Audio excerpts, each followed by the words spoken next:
আসসালামু আলাইকুম ভাই। ভাই যে ডিজাইনগুলো করলেন বা ভাঙ্গা টাঙ্গা টাইতে এত সুন্দর ডিজাইন, এটা কিভাবে করলেন, কি আসে বিষয় ভাই? এটা ভাঙ্গা টাইলস আসলে আমাদের কাজে এই সব ওয়েস্টেজ জিনিস কাজে লাগানোই আমাদের কাজ। ঠিক আছে, আমরা সবসময় চেষ্টা করি কারণ ব্যতিক্রম কিছু করার নেই।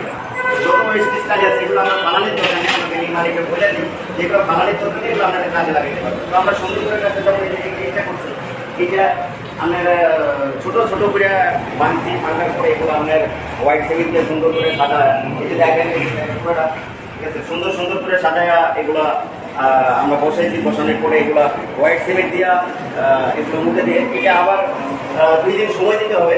2 দিন সময় দেওয়ার পরে এগুলা ই করতে হবে, এই আবার সিরিজ পেপার ফিনিশিং করতে হবে। হ্যাঁ, সুন্দর করে এগুলা ডলা দিব, আমরা ডলা দিব, ডলা দিয়ে আরো ফিনিশিং করবো, সুন্দর হবে। ঠিক আছে, ঠিক আছে। এখন আপনি এগুলা করেন কত করে ফুট করেন, কি আসে বিষয়? এটা আমার বাসাতে করামু। এগুলো আসলে আমরা স্কোয়ার ফিটে করি না, কারণ স্কোয়ার ফিটে করতে গেলে এটা মালিক পক্ষের লস হবে, মালিক পক্ষের লস হবে।